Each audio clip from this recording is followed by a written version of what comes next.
जो भ्रष्ट होने के चांस होते हैं वो प्रायः स्त्री पुरुष शरीर के आकर्षण से होते हैं। जैसे आज आपने अच्छा पदार्थ पा लिया, कोई विशेष फर्क की बात नहीं। आपने थोड़ा धन संग्रह कर लिया, विवेक हुआ, आपने साधु भंडारा कर दिया, कोई हानि नहीं हुई। आपकी बड़ी यश कीर्ति हो रही, थोड़ा सुलझ गए, समझ गए कि भगवत संबंध से यश कीर्ति हो रही, वो आपको फंसा नहीं पाए। एक विशेष फंसने का, भ्रष्ट होने का चांस होता है स्त्री पुरुष का आकर्षण। सत्य मानिए, भ्रमण करते हुए हमको ऐसे ऐसे उदाहरण मिले हैं, देखने को मिले हैं, संग से मिले हैं और नगद नगद भी मिल रहे हैं, मतलब अब भी मिल रहे हैं, क्योंकि आपसे कोई अपनी बात बताता नहीं है और अपने को जब एकांत में मिलते हैं तो अपनी बात बताते हैं, तो उसका भी अनुभव होता है। स्त्री संग की चाह भले ना हो, लेकिन स्त्री प्रियता बनी रहती है। ध्यान रखना, स्त्री साधक के हृदय में पुरुष संग भले ना हो पावे, लेकिन पुरुष की प्रियता बनी रहती है, पुरुष शरीर की प्रियता बनी रहती है। ये देखा, मतलब सूक्ष्मता की बात, ठीक बात समझ लीजिए। यदि आप विषयी पुरुषों का दर्शन करेंगे तो विषय संयोग की लालसा होगी। संगम त्यजेत मिथुन प्रतिनाम मोक्षो सर्वात्मना विसृजेत बहिरिंद्रियाणि। ये सौभरी जी का अनुभव है, उन्होंने इस श्लोक कहा है। जहां माताएं बहनें हो, हम उस साधक को बहुत हेय समझते हैं जो साधना में इस बात की छूट करता है, स्त्रियों से बात करता है, स्त्रियों की तरफ देखता है। किसी की ताकत है तुम्हारी तरफ अंगुली कोई उठा सके? जैसे किसी साधक ने आज अब बताया कि हमको किसी ने ऐसा कहा, अगर तुम गलत नहीं होगे तो तुम्हारी तरफ अंगुली उठाने की किसी के सामर्थ्य नहीं है, निश्चित समझो। हाँ, ये जरूर हो सकता है तुम 10% गलत हो तो 90% और जोड़ के 100% कह देगा। ध्यान रखना, कोई भी साधक किसी भी माता बहन की तरफ देखा तो निश्चित पतित तो हो जाएगा, उसे कोई नहीं रोक सकता, क्योंकि दृष्टि से संक। एक मछली की क्रीड़ा को देखकर सौभरी महाराज ने अपना अनुभव कहा है।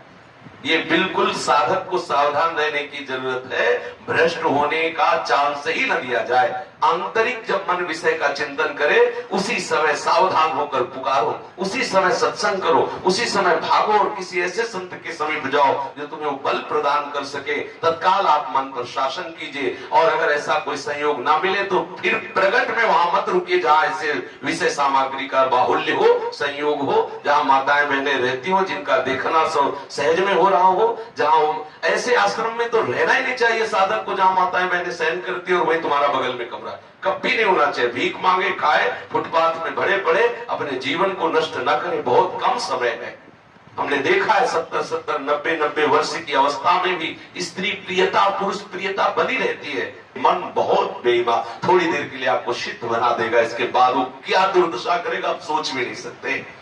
जो परमार्थ से आगे बढ़ना चाहता है, परमार्थ में आगे बढ़ना चाहता है, उसको ठीक शास्त्र और सदगुरु के अनुसार चलना चाहिए। दृष्टि को बचा के होश में, बहुत कीमती जन्म है, किस लिए?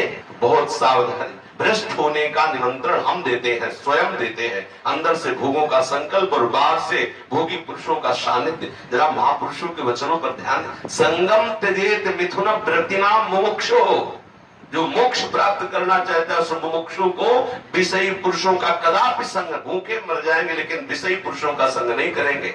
वहां हम नहीं बैठेंगे जहां स्त्रियों का स्पर्श प्राप्त हो, हम वहां नहीं बैठेंगे जहां उनके दर्शन में सुविधा हो। भले अलग एकांत बैठ जाओ, ऐसे बैठ जाओ, अपनी चेष्टाओं को देखो, कहीं कामुक चेष्टाएं तो नहीं है, कहीं ऐसा तो नहीं हमारे हृदय में स्त्री प्रीता या स्त्री साधक पुरुष प्रीता जागृत हो। वही काट दो जहां प्रीता प्रकट हो रही, आप स्वतंत्र हो जाएंगे। एक दिन ऐसा आएगा कि स्मरण ही खत्म हो जाएगी, चाहे माताएं बहनें आसपास बैठी रहे। जब भगवत भाव आ गया फिर कोई परास्त नहीं कर सकता है। पर सावधान, अंतिम श्वास तक साधक को सावधान रहना चाहिए। भ्रष्ट होने के चांस ही कहा है, भगवत बल है, हमें कौन परास्त कर सकता है? परास्त तभी हम होते हैं जब भगवत आज्ञा का उल्लंघन करते हैं। स्वयं भगवान कपिल देव जी कहते हैं कि पुरुष साधक स्त्री को साक्षात मूर्तिमान मृत्यु देखे।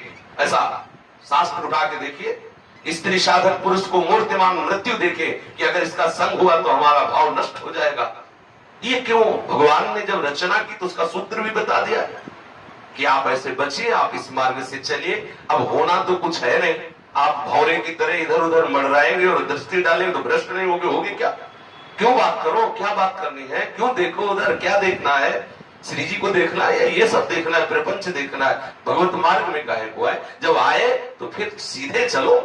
देखो दिन तो वैसे ही कट रहे हैं, चाहे भोगों में काट लो चाहे प्रिया प्रीतम में काट लो, अंदर का कनेक्शन काट दो, चिदानंद रस में डूब जाओगे, बहुत बढ़िया समय है। आगे समय नहीं मिलेगा, भजन करने का नहीं मिलेगा, पक्का समझ लो। बार बार इसलिए करें, साफ अन्न दूषित होता चला जा रहा है, संग दूषित होता चला जा रहा है, वातावरण दूषित होता चला जा रहा है। हम कैसे अपनी इंद्रियों को संयम में कर पाएंगे?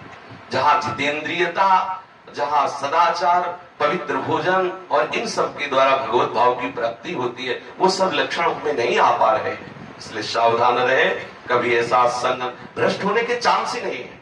चांस तभी होते हैं हम खुद बनाते हैं, हम खुद वो संयोग बनाते हैं जिससे हमारा पतन और हमारा नाश हो, और हम समझते हैं कि हमें मौज मस्ती करते रहे और प्रियालाल हमें गलबैया देखो, नरक मिलेगा, नरक पक्का समझ लो। त्रिविधम नरकस्येदम द्वारम नाशनमात्मनः कामा क्रोधा तथा लोभा तस्मात् त्रयम् त्यजेत। स्वयं श्री भगवान कह रहे ये तीन नरक के द्वार है, काम, क्रोध और लोभ।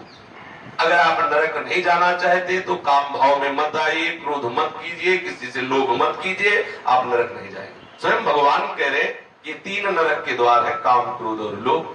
हम अपने मन को क्यों ऐसे चांस देते हैं जहां से हमारे मन में कामुकता जागृत हो? हम क्यों किसी की तरफ देखें, क्यों किसी से बात करें? हम वहां खड़े ही क्यों हो जहां हमारा मन हमें परेशान करे? हम अपने मार्ग पे चले तो हमारे भ्रष्ट होने की कोई भ्रष्ट वही साधक होता है जो शास्त्र और गुरु की आज्ञा का उल्लंघन करता है। दृढ़ निश्चय से कह रहे हैं कभी किसी भी तरह से आपका कोई नाश नहीं कर सकता यदि शास्त्र की आज्ञा के अनुसार चले, कभी नहीं हो सकता। आप नजर झुका के रखिए, कभी कोई बात करने का संयोग, हम तो कहते हैं साधक को बात करने का संयोग आएगा ही क्यों? क्यों आएगा? हमारा केवल उद्देश्य है उधर पोषण तो गए, राधेश्याम बोला आंख नीची करके मधुकरी ले ली, रास्ता देखने के लिए नेत्र नीचे आए, ठाकुर दर्शन किए, नीचे नेत्र किए, किसी की तरफ देखने नहीं तो रास्ता ही नहीं बचा। हम श्रवणेन्द्रिय को, नेत्रेंद्रिय को अपने शासन में रखें, कोई कामों को बात न सुने, कामों के दृश्य न देखे, तो अंदर छोटी मोटी स्फुरणाएं हुई भगवत भजन से शांत हो जाती। हम सबके हृदय में उत्पन्न होती, ऐसा नहीं। जब तक भगवदाकार वृत्ति नहीं हो जाती तब तक ये विकार रहता ही है। पूर्व संस्कार जन्म जन्मांतरों के हैं, उनको हटाते रहना चाहिए। और एक दिन ऐसा आता है हृदय एकदम शांत निर्मल, जब घर में खाने को मिलता है तो बाहर झूठी झूठी पत्तले चाटने की इच्छा नहीं होती। निज सुख बिन मन होई कितकीरा, जब अपना मन परमात्मा सुख में, कहा मलमूत्र के इन शरीरों में कोई राग करेगा जिसको भगवत चरणारविंद का अनुराग प्राप्त है।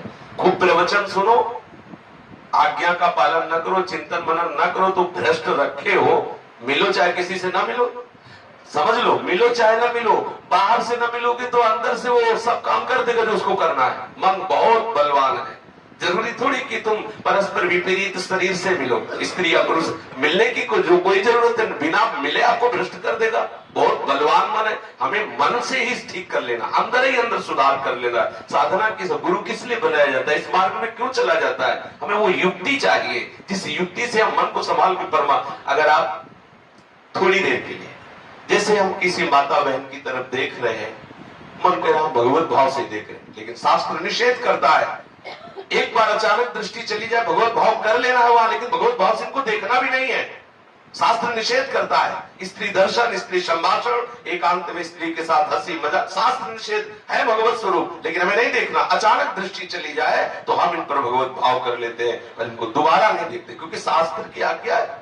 ऐसे स्त्री साधक को पुरुष के लिए भाव रखना चाहिए। तो भ्रष्ट होने के चांस तभी होते हैं जब हम कहीं ना कहीं शास्त्र और गुरु की आज्ञा का उल्लंघन करते हैं। नहीं तो निश्चित समझो, अब अहंकार वाली बात होगी, जीवन में कभी भर नेत्र से किसी माँ बहन की तरफ देखने का अवसर ही ठाकुर जी ने नहीं दिया। ऐसी रहनी वैसा रहा, और ऐसे हृदय में इतनी जलन रही है कि क्या देखे, किसकी तरफ देखे, हृदय की जलन ही नहीं बुझा पाए तुम दूसरे की तरफ क्या देखे। ऐसी और 7-8 दिन रोटी नहीं मिली तो किसी की तरफ देखने का चांस क्या रहेगा। ये जो आज आप सुख सुविधाएं सब देख रहे हैं, ठाकुर जी की लीला है। शरीर रोगी तो इसलिए थोड़ा ऐसा भी है, नहीं तो इतना वैराग्य से जीवन, किसी जब पेट ही जल रहा है भूख के मारे, ठीक करने नहीं पो 3 दिन तो यही नहीं पाया इसी कुटिया में। जब भोजने नहीं जा रहा है, अपने आप आते भूख भूख चिल्ला रहे, अन्न नहीं चिल्ला रहे, तो किसकी तरफ देखेंगे? जब दही और दूध और रबड़ी और मलाई खा के निकलेंगे तब इधर उधर देखने की इच्छा होगी। अगर हम रूखा सूखा खाए, जिसका भोजन शुष्क उसका भजन सरस, और जिसका भोजन सरस उसका भजन नीरस। जिसका भजन नीरस होगा वही विषय वासनाओं का चिंतन करेगा, वही विषयों की तरफ चलेगा। एक बार भगवान के चरणारविंद में मन लग जाए, कहीं भी रखे कैसे भी रखे क्या फर्क पड़ता है। बस साधक को बहुत सावधान रहना। जो भ्रष्ट आचरण करते रहते हैं ना, और समझते हैं हम बहुत ज्ञानी है, बहुत ये उपासना हो कर लो मनमानी, परिणाम जब आएगा तो अपने आप तुम्हें भोगना पड़ेगा। परिणाम की तरफ साधक परिणाम की तरफ देखता है, विषय प्रत्यक्ष अभी तत्काल सुख मिल रहा, परिणाम की तरफ अज्ञानी परिणाम की तरफ नहीं देखता। आपकी साधना में आपको क्या सुख मिला? श्री हरिवंश प्रमाण मनम, आपका मन ही आपका प्रमाण है। आपका मन आपको प्रमाणित करेगा कि आपकी साधना ठीक चल रही कि नहीं चल रही। आज सुबह सुन रहे थे कि साधक को आप निरीक्षण करते रहना चाहिए। यदि शीतलता, शांति, क्षमता, भगवत चिंतन ये बढ़ रहे हैं तो आपकी साधना ठीक चल रही है। अगर विकार बढ़ रहा है तो आपके साधन में त्रुटि, आप उसको खोज लीजिए। सत्संग किस बात का होता है? सत्संग दर्पण है, आपको दिखाता है कि आपका चेहरा कहाँ दागी हो रहा है, अंतःकरण आपका कहाँ गलत हो रहा है, आप कौन से आचरण में गलत हो रहे हैं। अगर आप ठीक से चलेंगे तो भ्रष्ट होने के चांस है ही नहीं। बिल्कुल निश्चित समझ लीजिए, सब रूपों में श्री भगवान है। आप ठीक से चलोगे तो कृपा करके आपको बाधा पहुंचाएंगे ही नहीं, और आप अहंकार कर देंगे तो इन्हीं में से कोई एक ऐसा तैयार हो जाएगा तुम्हें नाक रगड़नी पड़ेगी, तुम्हें घुटने टेक देने पड़े, तुम्हारा नाश हो जाएगा। ये भगवान ही सब रूपों में है, और काम रूप में, क्रोध रूप में, लोभ रूप में, मोह रूप में, मद रूप में, वही है, दूसरा कोई नहीं। भ्रष्ट कैसे हो सकते हैं? क्योंकि वही सब रूपों में। हाँ, जहां आप अहंकार करेंगे, जहां आप विपरीत आचरण करेंगे शास्त्र के विरुद्ध, वही कोई न कोई रूप लेके आपको रौंद देंगे, परास्त कर देंगे। इसलिए भ्रष्ट होने का चांस उसी साधक को है जो शास्त्र और सदगुरुदेव की आज्ञा के विपरीत आचरण करता है।